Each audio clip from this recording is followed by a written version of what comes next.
성경에는 하나님의 백성을 일컫는 여러 이름들이 있죠.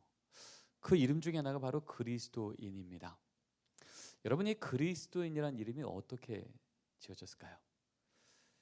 예수님 부활 승천하시고 난 뒤 제자들이 모여서 우리 모임의 정체성을 나타내는 이름 한번 공모해보자 라고 해서 뽑혔을까요? 아니면 난 아직 예수는 잘 모르겠는데 저 이상한 사람들, 이미 죽어버린 예수라는 청년이 말한 것을 만나는 사람마다 전하며 예수가 말한 대로 살아가며 그 예수가 날 구원하러 오신 구원자라고 말하는 저 이상한 사람들, 난 아직 예수는 잘 모르겠지만 저들을 보면 자꾸 예수의 삶과 말이 기억나더라. 우리 저 사람들 별명 붙여보자. 그리스도를 따르는 자, Christ followers Christian. 여러분 어땠을까요? 전자겠습니까? 후자겠습니까? 맞습니다. 성경은요, 바로 이 그리스도인이라는 이름이 어떻게 우리에게 불려졌는지를 이렇게 기록합니다. 같이 한번 읽어볼까요? 제자들이 안디옥에서 비로소 그리스도인이라 일컬음을 받게 되었더라. 우리가 만든 이름이 아니고요, 우리의 삶을 보는 세상 사람들이 우리의 삶이 너무 구별돼서, 한마디로 너무 이상해서 그들이 붙인 이름이었다는 거예요. 여러분, 지금 이 자리에 있는 여러분들 어떠십니까? 아직 예수를 알지 못하는 여러분의 직장 동료분들이요, 여러분의 이웃들이요, 여러분의 친족들이요, 주일이면 교회 나와서 예배 드리는 것도 참 이해가 되지 않는데 주일 오후까지도 이렇게 앉아서 내 삶 챙기며 살기도 바쁜 이 세상 가운데 이 나라와 민족과 이 시대를 위해서 기도하고 헌신하고 나아가는 여러분의 모습이 어떨까요? 정상입니까? 이상합니까? 우리는 너무나 정상이지만 예수를 알지 못하는 그들에게 있어서는 이상할 겁니다. 그러나 우리 하나님, 하나님의 이름 때문에 이상하다 여김받는 자들을 이상한 자라 말하지 아니하시고 거룩한 자라고 말하는 줄 믿습니다. 왜냐하면 도대체 보이지 않는, 하나님의 소망이 보이지 않는 그 땅이 예수의 이름으로 인하여서 그 가정이 변하고 나라가 변하고 민족이 변할 때 하나님의 세상에 어떠한 자들이 아니라 예수의 이름 하나 때문에 세상과 다른 걸음을 멈추지 않고 마침내 걸어가 그들도 하나님의 나라 백성 되기를 바꾸시는 하나님이기 때문에 그렇습니다. 여러분, 그런 의미에서 오늘도 이 시대를, 이 나라를, 이 민족을, 오늘 다루고자 하는 이 가정을 하나님의 나라로 바꾸기로 원하시는 하나님, 그분께서 그 일을 행하실 때 오늘 여기 불러주신 여러분들을 주목하고 있는 줄 믿습니다. 우리 옆에 있는 분들하고 이렇게 한번 인사 나누겠습니다. 이상하셔서 감사합니다. 이상하셔서 감사합니다. 문제는요, 하나님 때문에 이상하다 여김받는 사람들의 숫자가 지금 늘고 있습니까? 줄고 있습니까? 줄고 있는 게 우리의 현실입니다. 한국갤럽을 통해 발표됐죠. 우리나라 예수 믿는 부모 세대 15%요. 그런데 대표적인 선교기관을 통해서 발표됩니다. 같은 시기에 우리 중고등부 아이들 복음화율 3.8%. 여러분, 3.8%면요 한 반이 25명이면 내 자녀, 내 손주 한 명 예수 믿으면 그 반에 예수 믿는 친구 몇 명 있는 거죠? 아무도 없는 겁니다. 25명에 한 명 믿어야 4%잖아요. 그러니까 지금 3.8%란 얘기는요, 내 자녀, 내 손주 한 명, 우리 정동제일교회 나오는 아이들 그 한 명 아이 교회 안 나오면 어떤 일이 생겨요? 그 반에 예수 믿는 세대가 끊어지는 거예요. 이 아이가 다시 교회 와서 예배드리면 하나님, 내가 하나님 자녀로 살겠습니다 결단하고 월요일날 학교를 가요. 어떤 일이 생겨요? 예수 믿는 세대가 다시 연결되어지는 거예요. 여러분, 그래서 지금 이 시대 우리 다음 세대, 우리 자녀 세대, 손주 세대가 얼마나 소중한지 모르겠습니다. 139년 전 우리 선교사님을 통해 이 땅 가운데 복음이 전해주셨던 그 땅이 지금 다시 한번 또 위기 가운데 있지만, 여러분 여전히 우리에게 소망이 있으면 뭘까요? 여러분, 그 큰 바다가요, 매일 더러운 물이 들어오고 정화시설 하나 없을지라도 그 바다가 늘 신선한 이유는 딱 하나죠. 3%가 약간 넘는 뭐가요? 소금이 살아있어서. 여러분, 아무리 우리 다음 세대가 3.8% 바닥쳤다고 큰일 났다 말할지라도 여러분, 여전히 우리에게 허락하신 3.8%, 우리 자녀 세대, 손주 세대, 우리 다음 세대를 말씀의 소금으로 살려내면 하나님 다시 이 시대를 하나님의 생명의 바다로, 부흥의 파도로 바꿔내실 줄 믿습니다. 여러분, 그 소망 있게 우리는 다시 모인 것이며 오늘 이 말씀을 들으면 강의가 아니라 하나님의 우리를 향한 약속이요, 우리를 통해서 그렇게 일하시겠다고 하시는 하나님의 꿈이 선언되는 시간인 줄 믿습니다. 코로나가 오면서 많은 연구들이 있었습니다. 그 연구 중에 하나가 이런 것이죠. 코로나가 와서 뭐가 힘드십니까? 전국에 있는 교단을 초월한 목사님들께 이렇게 물어봤습니다. 그랬더니 코로나가 온 지 6개월쯤 됐을 때 1위 주일 성수, 2위 재정의 문제, 3위 다음 세대의 신앙 전수. 6개월이 또 지납니다. 그랬더니 이제 다음 세대의 신앙의 전수가 3위에서 2위로 올라갑니다. 그리고 딱 1년 전 코로나가 거의 끝났다라고 할 때 다시 한번 물었어요. 그랬더니 이제는 아예 1위가 다음 세대의 신앙 전수의 문제가 됩니다. 2위 주일 성수, 3위 전도. 한마디로 이제 우리 자녀 세대의 신앙을 전수한다는 이 문제는요, 더 이상 교회 학교에 위탁할 문제가 아니라 지금 우리 한국 교회가 어느 교회든 예외 없이 가장 긴급하고 가장 하나님의 부르심 앞에 응답해야 될 우선적 과제가 됐다는 거예요. 그래서 물어봤죠. 목사님, 지금 다음 세대 신앙 전수가 가장 큰 위기라고 하는데 그러면 뭐부터 바뀌어야 우리 애들이 교회로 돌아오겠습니까? 여러 가지 옵션을 줬습니다. 교재 바꿔볼까요? 시설 보완해볼까요? 재정 늘려볼까요? 다 맞죠? 근데 다른 것과 비할 수 없는 1위가 나오게 됩니다. 그것은 바로 부모 세대를 향한 교육과 훈련이었어요. 왜 담임 목사님들은 많은 이유가 있는데 굳이 그 목사님이 보실 때는 부모가 바뀌지 않으면 우리 다음 세대의 신앙은 소망이 없다고 말했을까? 우리 애들이 이렇게 말했기 때문이죠. 얘들아, 너희들 신앙에 가장 큰 영향을 준 요소가 뭐니? 서울 시내에 있는 예수 믿는 중고등학교 애들 500명을 대상으로 묻습니다. 2014년도에 물었을 때 1위 엄마, 4위 아빠. 57% 애들이요, 저 부모인데요. 2년이 지납니다. 이젠 4위였던 아버지가 2위로 올라갑니다. 70% 애들이요, 저 부모인데요. 그리고 코로나 중에 또 물었습니다. 우리는 생각했죠. 코로나니까, 비대면이니까, 메타버스면 게임이면 애들이 좋아할 만한 게 너무 많아졌으니까 애들 교회 오지 않겠다. 이 세상이 바뀌지 않으면 아이들이 교회 오기 쉽지 않겠다 생각했어요. 그런데 우리 아이들 입에서 나온 말은 더 선명해집니다. 1위 엄마 54%, 2위 아빠 33%, 87% 애들이요, 저 부모인데요. 여러분, 중고등부 애들 입에서 10명 중에 8, 9이 내 신앙의 가장 큰 변수가 부모라고 말하면 여러분, 아동부는 어떻겠습니까? 더 높을까요, 적을까요? 더 높죠. 영유아유치부는요, 더 높죠.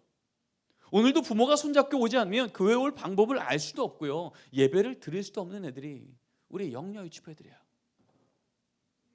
한마디로 우리 아이들에게 있어서 영유아유치건 아동이건 청년이건 청소년이건 가장 큰 변수는 부모라고 하는 것을 하나님이 계속 우리에게 말씀하고 있는 거예요. 그래서 궁금해졌죠. 그렇다면 이렇게 가장 큰 신앙의 변수인 부모 세대가 우리 애들을 어떻게 교육하고 있을까? 기독부모 1,500명 대상으로 이렇게 묻습니다. 부모님, 우리 자녀 양육에 4가지 영역이 있습니다. 인성, 지성, 진로, 신앙. 혹시 부모님은 어떤 교육을 가장 우선적으로 하고 계십니까? 여러분, 참고로 여기서 1,500명은요 코로나 기간 중에도 나는 내 자녀를 현장 예배 보내기를 포기하지 않았어요 라고 말하는 믿음의 부모들만 대상으로 다시 정리한 거예요. 여러분, 이쯤 되면 1위가 뭘로 나와야 될까요? 말할 것도 없죠. 그런데 결과는 어떻게 나왔을까요? 1위 인성교육, 2위 학습 지성교육, 3위 진로교육, 신앙교육은 꼴찌였습니다. 아니, 예수 믿지 않는 부모와 예수 믿는 부모가 섞여 있다 그러면 이해가 되죠. 이 시대가 돈을, 스펙을, 재정을, 이런 것들이 내 인생, 내 자녀 인생 책임지겠다고 말하는 게 이 시대의 상식이니까. 그런데 코로나 중에도 내 자녀를 주일 예배 현장까지 포기하지 않는 그 부모마저도요, 사실의 스코어는요, 신앙은 꼴찌였다는 겁니다. 여러분, 우리나라 최대 종교가 뭐죠? 대학교죠? 아시잖아요. 대학교잖아요. 여러분, 어떤 종교든 상관없이 여러분 수능 시험체는 보십시오. 내 자녀 저 대학 저과만 들어가면 그 인생 안전하겠네, 책임지겠네. 거꾸로요, 그 대학 떨어지면 마치 인생이 함께 엎어진 것이냐. 우리 애들보다 부모가 먼저 엎어져 있지 않습니까? 여러분, 예수 믿는 부모라고 다릅니까? 저는 지금 장신대 교수로 온 지 10년 됐는데요. 제가 장신대 교수로 오기 전에 서울에 있는 한 교회 교육총괄 목사로 섬겼습니다. 제가 입버릇처럼 질문했던 질문이 이겁니다. 집사님, 권사님, 안수집사님, 장로님, 목사님, 개인적으로 회심하셨죠? 그런데 혹시 부모로도 회심하셨습니까? 내 자녀의 성적의 문제 앞에서도, 내 자녀의 대학의 문제 앞에서도, 내 자녀의 결혼과 취직과 연봉의 문제 앞에서도 정말 예수가 늘 주인 되어야 된다고 말하고 계십니까? 여러분, 초대교회 때부터 우리 그리스도인의 별명은요, 증인이란 단어입니다. 헬라어 마루투스입니다. 복음서에도 사도행전에도요 반복해서 나옵니다. 저들은 부활의 증인이라. 근데 여러분이 마루투스란 이 단어는요, 순교자라는 단어, 마털이란 단어 어원이 똑같은 단어예요. 한마디로 2000년 전부터 우린 누구냐? 내 인생의 주인은 예수라고 말하는데 세상이 다른 얘기예요. 목숨 걸었다는 거예요. 내 자녀 인생 가운데 예수가 주인 되어야 되는데 지금 이 시대가요, 예수가 아니라 다른 것이 주인 삼으려고 할 때 목숨 걸어 예수의 이름 전했던 자들이 그리스도인이었다는 겁니다. 여러분, 역사학자들은 기록하잖아요. 초대교회 때, 로마 시대 때 그리스도인의 또 다른 별명은요, 예비 사형수였다고요. 예수 믿는 건 목숨 건 것이 상식이었던 그 시대도요, 내 자녀 인생 가운데 예수가 아니라 다른 것이 주인 삼으려고 하면요, 이 부모는 이 자녀와 이 부모와 이 가정의 모든 목숨을 예수에게 걸었던 자들.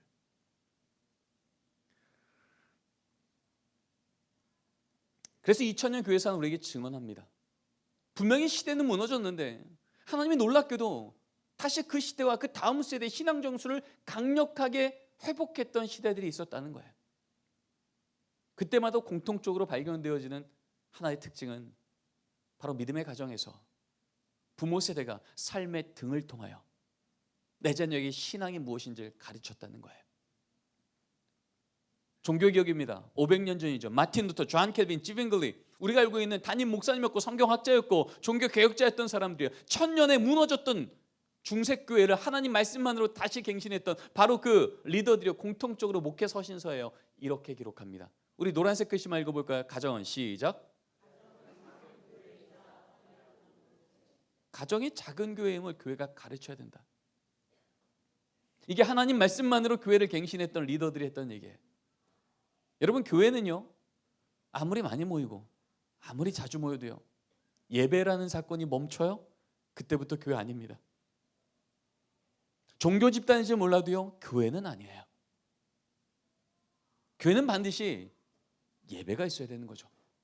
근데 지금 가정은 작은 교회란 얘기가 뭘까요? 우리 가정에 성경책이 쌓여 있고 문패 교패가 붙어 있을지라도 가족이 모여 매일이건 일주일에 한 번이건 정기적으로, 하나님, 우리 가정의 주인은 하나님이셔서 우리 가정은 안전합니다, 감사합니다, 이 고백이 빠져요. 그때부터 예수 믿는 가정 아니라는 거예요. 언약 공동체요, 예수 믿는 가정은 같은 피만 공유되어진 혈연 공동체가 아니고요, 같은 그리스도의 보혈의 피. 이것에 대한 믿음의 고백이 부모 세대의 입과 자녀 세대의 입이 똑같이 나올 때 그때 진짜 예수 믿는 가정이라는 거예요. 그래서 1522년도 종교개혁 그 초창기 때요, 그 바쁜 와중에도 마틴 루터는 책 한 권을 발견하며 서문에 이렇게 기록합니다. 예수 믿는 가정마다 부모 세대는 설교자입니다. 여러분, 종교개혁 때 설교자가 얼마나 큰 무게입니까? 근데 그는 가장 앞에서 이것부터 선언하는 거예요. 예수 믿는 가정마다 부모는 내 자녀 앞에 설교자가 되어야 된다고. 이것이 성경적 명령이었다고. 100년이 지납니다. 청교도 시대죠. 이제 나 때 가정 예배를요, 교회와 총회에서 엄격히 지도합니다. 스코틀랜드 총회 7입법에 보면요, 이러한 글이 적혀 있습니다. 가정 예배를 시행하지 않는 가정에는 먼저는 사적으로 권면하고, 둘째는 당회가 책망하며, 셋째는 수찬 정지까지 명하는 것으로 한다. 한마디로요, 가정 예배 안 드리면 치리하라는 거예요. 그래서 이 스코틀랜드 장로교 7입법을 보면요, 거기에 이런 말이 적혀 있습니다. 주일날 목사님들은 교인들이 모이면 이것부터 질문하래요. 여러분, 지난 한 주간 가정 예배 안 드린 가정들 그 자리에서 일어나세요. 일어나겠죠. 그러면 그 뒤에 이렇게 써 있습니다. 일어난 그 가정은 그날 서서 예배드리길 명하십시오. 한마디로 벌주라는 거예요. 그 은혜의 자리인 주일 예배마저도요, 이것만큼은 양보 못한다는 거예요. 그러고 나서 그렇게 서기를 한두 번이 아니라 계속 반복해서 서는 가정은요, 먼저는 사적으로 건면하고, 둘째는 당회로 불러서 소환하고, 그래도 안 바뀌면 수찬정지, 성만찬 주지 말라는 겁니다. 여러분, 그때는 매주 성만찬을 집례했잖아요.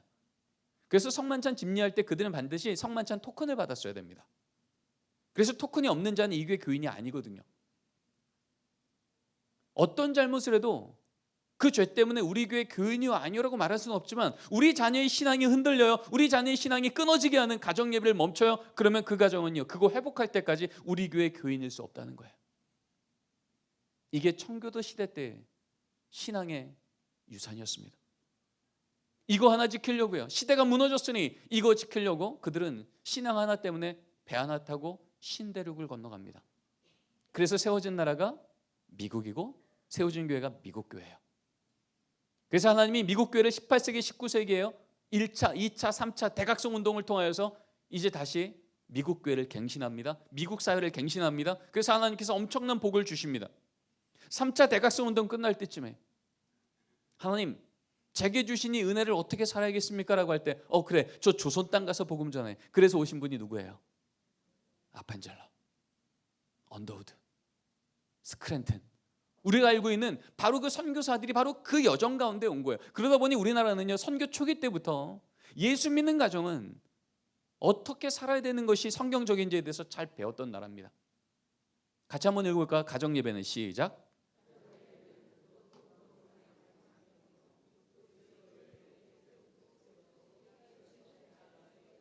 1918년도 우리나라에 처음으로 성경 잡지가 발간됩니다.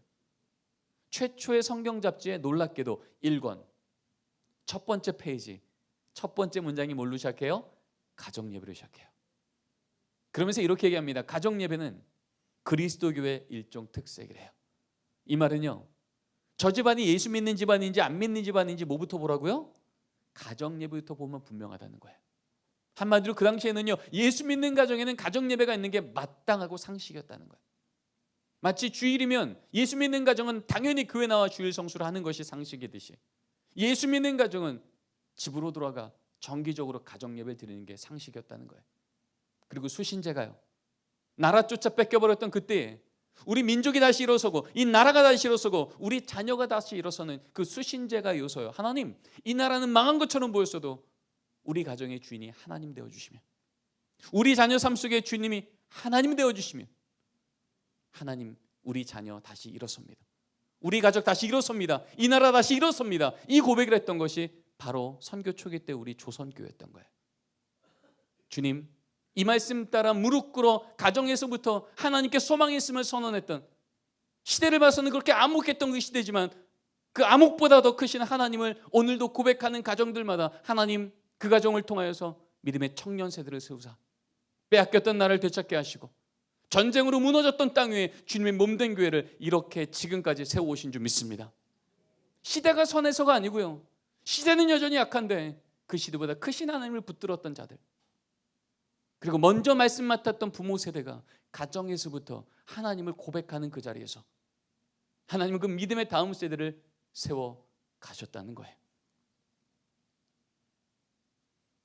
1922년도에는요 아예 헌법서에 이렇게 기록이 됩니다. 같이 한번 읽어볼까요? 시작. 가정예배는 집안마다 반드시 힘쓸지니 아침과 저녁으로 기도하며 성경 보며 찬송을 할지니라. 여러분, 예수 믿는 가정마다 가정예배는 가급적 힘쓸지도 아니었어요. 반드시 힘쓸지니. 이 말은요, 가정예배는 더 이상 선택의 문제가 아니라 순종의 문제였다는 거죠. 여러분 아시죠? 하나님은 성경을 통해서 일관적으로 말씀하시는 거예요. 내가 너희 다음 세대 복 주겠다, 너희 세대를 다시 일으키겠다 말씀하실 때마다요, 하나님은요 그 다음 세대와 직접 딜하신 적이 성경에 별로 발견이 안 돼요. 늘 어떻게 해요? 그 다음 세대를 맡겨주신, 먼저 말씀 맡은 자인 부모 세대에게 명령하셨다는 거죠. 어떻게 해요? 너는 내가 내게 명한 말씀을 머리에 새기고가 아니라 어디 새기고요? 마음에 새기고. 여러분 이게 쉐마잖아요. 하나님이 믿음의 다음 세대에게 적과 꿀리는 땅을 들어가기 바로 전에 모압 평지 있을 때 하나님 말씀하시는 거예요. 저 땅 내가 준다. 내 자녀에게 준다. 저 좋은 대학, 저 좋은 직장, 저 좋은 가정 약속대로 내 자녀에게 준다. 근데 이거 하나 분명히 하자. 너는 내가 내게 명한 이 말씀을 머리에 새기고가 아니라 마음에 새기고. 여러분 이 마음이란 이 히브리 단어는요 레바브란 뜻입니다. 이 레바브란 단어는요 중심이란 뜻이에요. 우선순위란 얘기예요. 무슨 우선순위요? 위기가 오면 다른 것보다 무릎 꿇어 기도하는 우선순위를 자녀에게 보이고, 감사한 일이 생기면 그만치 않고 가족이 모여 하나님을 찬양하는 찬양 소리를 우선적으로 보이고, 그렇게 무릎 꿇어 기도했더니 하나님의 때가 됐을 때 하나님 아니고 설명할 수 없는 기적 같은 사건이 우리 가정 가운데 또 임하면 그때부터 이 하나님은 그걸 보는 자녀들 귀에 귀로 듣던 교리 하나님이 아니라 내 눈으로 오늘 보았다 고백하는 살아있는 하나님이 될 줄 믿습니다. 신앙은 그렇게 전수되는 거라고 하나님은 명령하셨던 거예요. 그래서 뭐라 그래요? 앉았을 때든지 일어날 때든지 길을 갈 때든지. 이게 무슨 말일까요? 평안할 때나 위기 있을 때나 일상일 때나 하나님을 믿는 백성은 어떻게 살아가야 되는 건지 자녀에게 보이라는 거예요. 그래서 이 신앙은요 우리의 입으로 전달되는 게 아니라 부모 세대의 삶의 등을 통해 전달되는 거예요. 그래서 신앙의 문법을 배우는 거죠. 어떻게 해요? 위기가 오면 무릎 꿇어야 되는 거구나. 무릎 꿇어 기도하면 하나님 역사해 주시는 거구나. 하나님과 함께하면 마침내 승리하는 거구나. 이게 하나님이 우리 부모 세대를 통해 보게 하신 삶의 문법이구나. 여러분 이것을 깨달은 자녀 세대요. 위기가 오면 나도 모르게 무릎 꿇어 기도하는 청년 되며, 감사한 일이 생기면 그만치 않고 하나님께 찬양을 올려드리는, 하나님의 복에 복을 줘도 전혀 걱정 없는 믿음의 용장들이 거기서 세워지는 줄 믿습니다. 성경은 너무나 많은 곳에서 이 말씀들을 반복해서 말하고 있어요. 오늘은 시간이 제한되어 있어서 제가 더 말을 못하겠지만 여러분 어떻습니까? 하나님이 지혜수를 통해 말씀하시죠. 어려서부터 마땅히 행할 길을 아이에게 가르치라고요. 그러면 늙어도 어떻게 된다고요? 떠나지 않는다고요. 여러분 왜 믿음의 부모 다음 세대가 어려서 교회를 잘 나왔는데 언제부턴가 교회를 자꾸 떠날까요?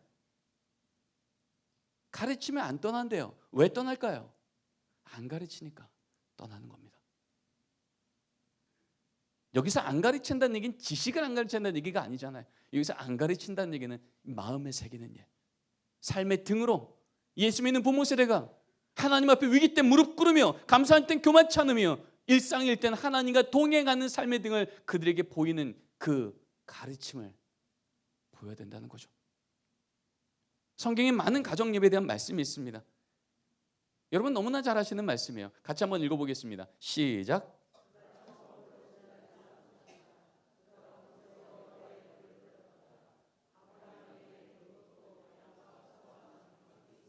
여러분 너무 잘 아시는 말씀입니다. 믿음의 조상 아브라함을 하나님께서 부르시고요, 이제 명령하시는 겁니다. 아브라함아, 내가 너로 인하여서 큰 민족 이뤄줄게. 너에게 자녀 주고 믿음의 명문가문 세워줄게. 내가 내게 지시할 땅으로 가거라. 그래서 지금 그 명령 따라서 가고 있는 중이야. 아직 가나안 땅에 정착도 하기 전이에요. 그런데 하나님은요 그 첫 걸음부터 이 걸음을 가는 두 가정을 한 가지 기준으로 대조시키십니다. 아브라함 가정에는 여호와 이름을 부르는 제단이 있고, 롯의 가정에는 양과 소와 장막만 있습니다. 여러분 족장시대 때 친족 아비집을 버리고 다른 곳을 간다는 건요 여러분 목숨 걸었다는 얘기 아닙니까? 나름 믿음이 있었다는 얘기 아닙니까? 근데 왜 그렇게 목숨 걸고 신앙생활을 시작했는데 어떤 가정은 가정 예배가 있고 어떤 가정은 없었을까요? 혹시 이런 건 아니겠습니까?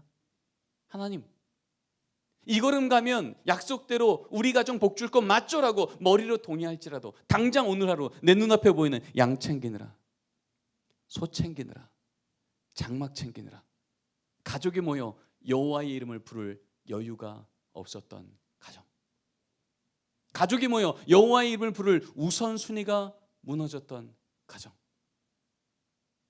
여러분 그랬더니 어떤 일이 생겨요?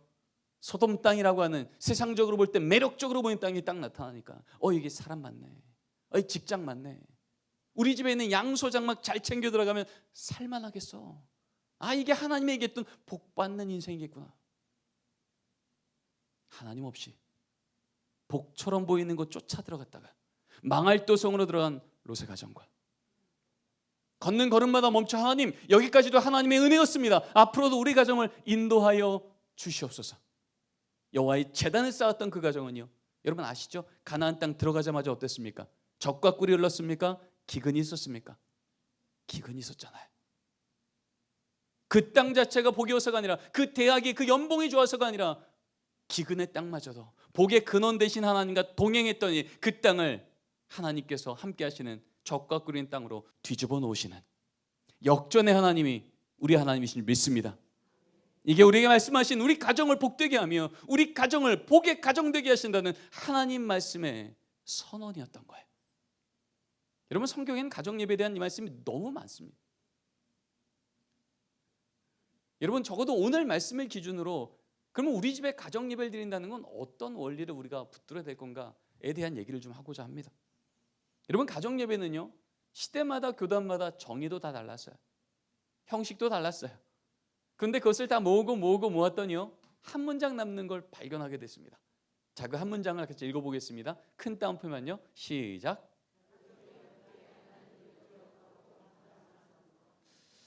여러분, 어렵지 않으시죠? 세 단어만 기억하시면 돼요. 가족이 모이고요, 하나님 기억하고요, 감사하시면 돼요. 그럼에도 불구하고 많은 분들이 그렇게 얘기해요. 아이고 교수님, 알겠는데요, 아니 우리 집은 이거 바뀌기 전까지는 가정 예배는 안 돼요. 나름 걸림돌들이 다 있더라는 거죠. 근데 여러분 기억하십시오. 우리 하나님 하지 못할 걸 명령하시는 분이 아니라 할 수 있도록 도우시는 분인 줄 믿습니다. 도대체 안 될 것 같은데 하나님께 하라 그러셨으니 하나님 한번 해볼게요 라고 걸어갈 때 우리 하나님 그 걸림돌처럼 보였던 그 돌을 디딤돌로 뒤집어 놓으시고 하나님 우리 가정과 함께 하심을 오늘도 또 보게 하시는 역전 하나님을 경험하게 될 줄 믿습니다. 오늘 말씀을 기준으로 우리 세 가지만 한번 확인해 보죠. 첫 번째 원리입니다. 같이 한번 읽어볼게요. 시작. 가정 예배는 형식이 아니라 사건입니다. 여러분, 많은 가정에서요, 가정 예배 드리세요 그러면요, 마치 주일 오전 예배 그 경건과 형식을 그대로 우리 집에 미니어처로 축소판으로 구현해내시려고 그러세요. 아니, 물론 그렇게 예배 드리는 게 얼마나 좋겠습니까? 마땅히 좋은 가정 예배죠. 그러나 성경은요, 하나님이 가정 예배를 기뻐 받으셨다고 말씀하실 때마다요, 하나님의 관심은 형식에는 거의 관심이 없으셨어요. 늘 사건에 관심이 있으셨어요. 여러분, 아까 읽었던 아브라함 가정의 가정 예배 어떻습니까? 30분 예배 드렸다, 안 떠들고 예배 드렸다, 옷 갈아입고 예배 드렸다. 여러분, 이런 얘기 있습니까 없습니까? 언급조차 없다고요. 거기는 사건만 있는 거예요. 가족이 모여 여호와 이름을 부르며 감사했다고요. 여러분, 가정 예배 안 드리면 7일까지 했었던 청교도 시대 때도요, 가정 예배에 대한 기준을 이렇게 선언합니다. 가정 예배요, 가족이 모여 성경 한 구절만 읽어도 가정 예배는 이미 드린 겁니다. 성경 읽고 기도하고 찬송까지 했습니까? 가정 예배 더 잘 드린 겁니다. 여러분, 얼굴이 활짝 피셨어요. 형식은 언급조차 없더라니까요. 근데 우린 늘 우리 자녀가 내가 생각한 것만큼의 그 자세가, 그 모습이, 그 태도가, 그 얼굴 표정이 안 나오니까 늘 불편한 거예요. 여러분, 저희 집은 가정 예배를 15년째 매일 드리고 있습니다. 제 기억에 가정 예배를 빠뜨린 날이 별로 없었던 것 같아요. 그럼에도 불구하고 저희 집 가정 예배 드릴 때 늘 나오는 단골 멘트는 이런 거죠. 누나, 왜 눈 떴어? 너 왜 떴어?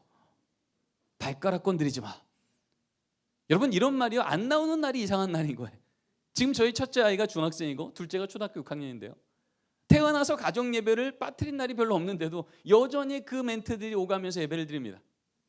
여러분, 그때 제가 너희들 언제쯤 제대로 예배 드리려고 지적하는 순간, 여러분 그 시간은 뭐가 돼요? 예배 시간입니까? 도덕 시간입니까? 도덕 시간. 여러분, 도덕 시간으로 아이들 변하지 않아요. 늘 지적받는 아이들은요, 그 시간에서는 하나님을 보지 않고요, 나 또 혼나지 말아야지 라는 것만 집중하게 됩니다. 전 지금도 이 형식은 적응이 안 돼요. 분명히 눈은 천장을 보고 손은 바닥을 쓸고요, 허리는 거의 연체동물에 입은 끊임없이 떠드세요. 그럼 예배 끝날 때쯤 되면요, 제 안에는요 늘 의심의 영이 충만해요. 도대체 예배 들었을까? 제가 묻죠. 참다 못해 묻습니다. 혜건아, 너 오늘 예배 드렸니? 너 장난만 치던데. 그러면 혜건이가 저한테 그러는 거예요. 아빠, 오늘 다윗이 골리앗 한 번 볼 때 여호와 6번 봤다는 얘기 아니냐? 걱정 마, 걱정 마. 나도 힘들면 그럴 거야. 걱정 노세요. 아니, 초등학교 3학년 때 제 아들이 저한테 그렇게 하는 걸 들었죠.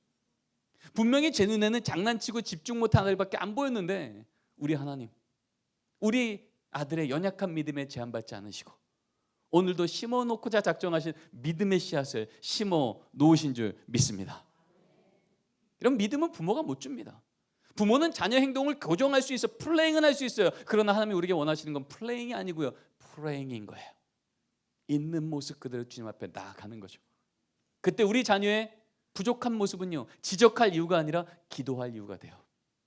하나님, 이 모습이 우리 가정에 있는 모습입니다. 이 비어있는 그릇만큼 오늘도 하나님의 은혜로 덮어 주시옵소서.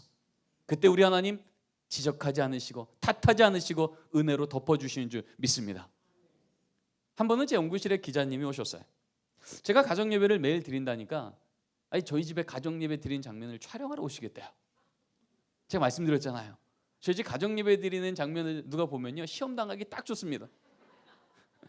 그래서 제가 오지 마세요. 필요하면 제가 사진 몇 컷만 찍어 드릴 테니까 필요하면 뉴스 자료화면에 쓰시고 아니면 안 쓰셔도 돼요.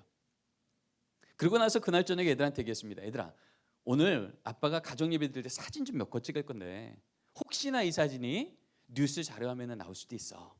그리고 그날 저녁에 찍었던 사진이 이 사진입니다.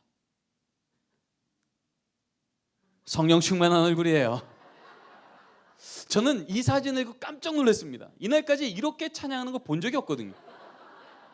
늘 누워 계시는 분들인데 이날은 사진 찍은 말 한마디에 눈을 감고 손을 올리고 손을 모으고 이러고 예배하는 거예요.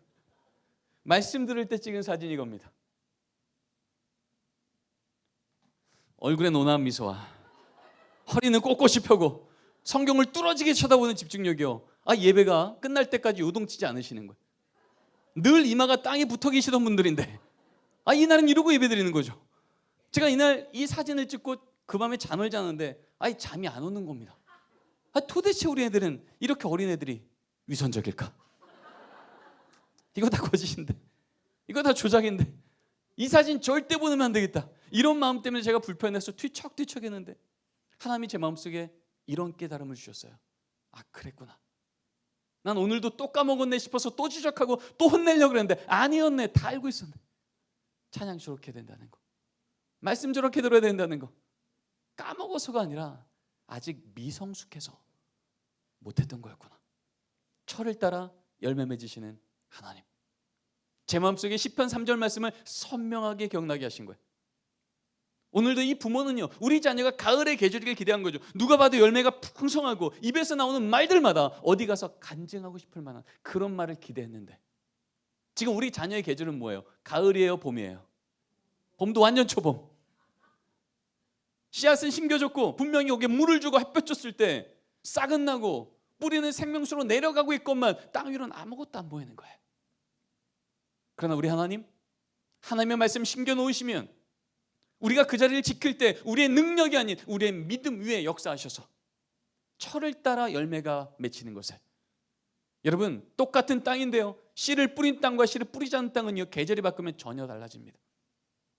똑같은 맹지였는데 씨를 뿌리고 눈엔 보이지 않으나 그 자리를 지키며 물을 주고 햇볕 줬을 때 계절이 바뀌어보면 거기서 줄기가 나며, 계절이 바뀌어보면 줄기에서 열매가 나며, 하나님이 이 나무를 통하여 이 땅 가운데 주의 열매를 풍성케 드러내는 걸 눈으로 보게 될 줄 믿습니다. 여러분 잊지 마십시오. 가정예배는요, 형식이 아니라 사건인 거예요. 우리 옆에 계신 분들하고 이렇게 한번 고민하겠습니다. 형식이 아니라 사건입니다. 여러분 두 번째 원리입니다. 같이 한번 읽겠습니다. 시작. 가정예배는, 이런 많은 가정에서요, 가정예배 드리세요 그러면요 자꾸 숙제를 하세요. 그러다 보니까 가정예배가 자꾸 가족 모임이 돼요.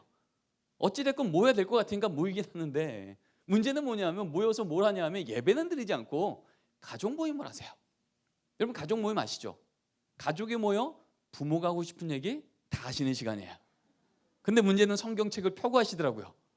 데살로니가전서 5장 16절, 아버지가 아들한테 읽습니다. 항상 기뻐하라. 그리고 아들한테 얘기하죠. 아들, 얼굴표. 얼굴표, 기뻐하잖아. 얼굴표. 여러분 그때 이 아들이 무슨 생각해요? 아빠도 인상 쓰면서 나보고 얼굴표를. 분명히 말씀 읽었는데 불편한 지적만 오가는 거예요. 어머님이 또 기도합니다.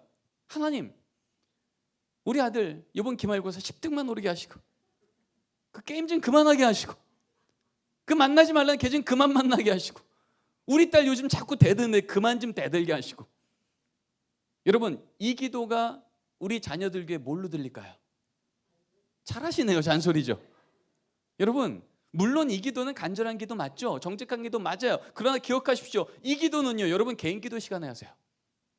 가정 예배 시간은요, 가족이 모여 우리 가정의 가장이신 누구만 말씀하시는 거예요? 하나님 아버지만 말씀하셔야 돼요. 그러면 말씀 있는 아버지도 하나님 앞에 아들이고요, 기도하는 어머님도 하나님 앞에 딸이고요, 아들도 아들, 딸도 딸이에요. 그러니까 적어도 가정 예배 시간만큼은요, 부모가 내가 하고 싶은 얘기를 멈추시고 우리 가정의 가장이신 하나님 아버지의 말씀만 읽는 거예요. 그러면 똑같은 말씀 읽고 나서도요, 이제 바뀌어지는 거죠. 항상 기뻐라 읽고 나서 아버지가 아들한테 얘기합니다. 아들, 항상 기뻐란 말씀을 내가 듣고 나니 네가 건강한 것만으로도, 믿음 지키고 있는 것만으로도 기뻐하지 못했던 아빠가 부끄럽구나. 아빠가 오늘 말씀 따라 항상 기뻐할 수 있도록 노력해야겠다. 넌 좀 어떠니? 여러분 이때 이 아들이 무슨 생각해요? 오, 고수인데 그러겠습니까? 아니죠. 이거 괜찮네. 도대체 안 바뀔 것 같던 아버지도 성경 한 구절 앞에서 바뀌시네. 나도 내 인생 좀 바뀌었으면 좋겠는데, 나도 우리 아버지처럼 하나님 말씀 제대로 한번 만나 어떤 상황에도 내 삶이 바뀌는 귀한 인생 되길 소망한다. 여러분 어머니가 또 기도합니다. 하나님, 우리 집에 또 어려운 일이 생겼습니다. 이 어려운 일이 생긴 걸 아심에도 불구하고 오늘 말씀에 기뻐하라 하셨사오니, 오늘 이 어려운 이 사건이 간증거리로 바뀌는 그날까지 이 여종 입술에 파수꾼 세워주시고, 그 걸음 인도하시는 동안 주님의 손 꼭 붙들 수 있도록 이 여종의 손에 믿음의 힘을 더하여 주시옵소서. 여러분 이 기도 소리 듣고 이 딸이 무슨 생각할까요? 이쯤이면 우리 엄마도 하나님 원망할 줄 알았는데, 좌절할 줄 알았는데, 여기 진짜 신앙의 거인이 앉아있네. 나도 우리 엄마처럼 예수님 제대로 만나 어떤 상황에도 흔들리지 않는 안전한 인생 살고 싶다. 성적 때문에, 돈 때문에, 외모 때문에 내 인생 흔들려서 너무 괴로웠는데 나도 우리 엄마처럼 예수님 제대로 만나 어떤 형편에도 흔들리지 않는 견고한 인생, 멋진 인생 살고 싶다. 여러분 기도가 뭔지를 그 자리에서 배우지 않겠습니까?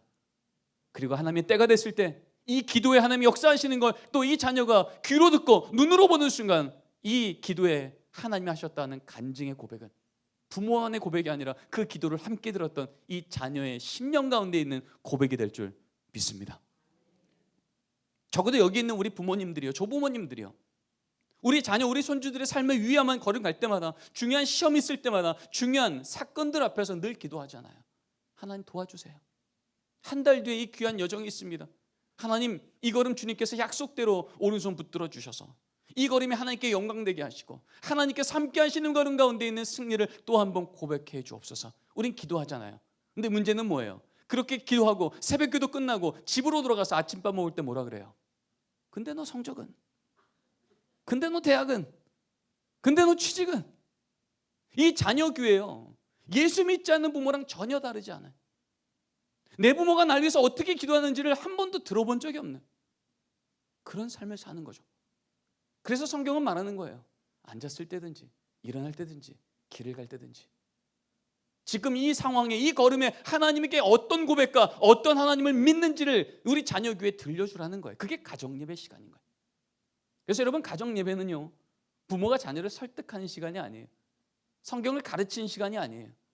오늘도 내가 자녀로 그 자리에 서며 오늘도 주신 말씀 하나 앞에 승리의 하나님, 역전의 하나님, 치유의 하나님, 회복의 하나님, 오늘 말씀 가운데 발견한 하나님의 성품 하나만 붙들어도 하나님, 그 하나님이 우리 가정과 함께 하신다고요. 저 다시 한번 힘내볼게요. 상황은 바뀐 게 없는데 그 상황 앞에 대하는 나의 삶의 태도가 바뀌고 믿음의 고백이 바뀌고, 그래서 하나님 믿음대로 역사하시는 걸 경험하는 자리가 가정예배인 줄 믿습니다. 마지막입니다. 같이 한번 읽겠습니다. 시작. 가정예배는 여러분 정말 중요한 건 시간 내는 거예요. 여러분 어떤 가정도에 시간 없다고 몇 개째 밥을 굶진 않아요. 왜요? 밥 안 먹으면 하루를 못 사니까. 여러분 육의 양식도 안 먹으면 못 사니까 시간 내서 먹는데, 영의 양식을, 믿음의 가정에 시간 없다고 몇 개째 굶겨요? 몇 주째 굶겨요? 그러면서 우리 자녀, 우리 가정만큼은 세상에서 구별되어 세상을 거슬러 올라가며 하나님께 영광 돌리는 그런 인생 되길 정말 원하십니까? 성경은 그렇게 말하고 있지 않잖아요. 주의 말씀은 내 발의 등이요 내 길의 빛이라고 말했건만, 여러분 아까 얘기했잖아요. 3.8%면요 25명 한 반이면 내 자녀 한 명 빼고는요 지금 예수 믿는 친구가 아무도 없는 상황에서 월요일부터 토요일까지 살아야 돼요. 매일 학원을 가야 되고요. 우리 청년들은 그런 직장을 다녀야 돼요. 그런 곳에서 빛이 없는 곳에서 사는 동안 오늘 하루도 우리 자녀만큼은 내 발의 등이요 내 길의 빛으로 일주일에 한 번이건 매일이건 그 말씀 붙들고 오늘도 세상을 나갈 때 세상과 구별되어지는 진짜 안전한 걸음을 갈 수 있지 않겠습니까? 여러분 저희 집은 9시 반에 가정 예배를 드려요. 근데 저녁 9시 반에 제가 집에 들어간 날이 절반이 안 됩니다. 근데 어떻게 저희 집은 15년째 가정 예배가 안 멈췄을까요? 어렵지 않습니다. 저 빼고 드리면 됩니다. 왜요? 제가 그 시간에 설교하느라, 수업하느라, 회의하느라 가정 예배 못 들어가는 걸 하나님이 아시거든요. 그러면 저녁밥 먹을 때쯤에 제 아내가 애들한테 이렇게 얘기합니다. 얘들아, 오늘 아빠가 정동제일교회에서 말씀 전하시느라 오늘 가정 예배 못 들어오시네. 그러면요 가정 예배 끝날 때쯤에 제 자녀가 반드시 이렇게 기도합니다. 하나님, 오늘 아빠 말씀 잘 전하게 하시고 안전하게 돌아오게 해주세요. 여러분 이 기도가 딱 선포되는 순간 제가 없는 그 자리는 뭡니까? 아빠의 부재입니까?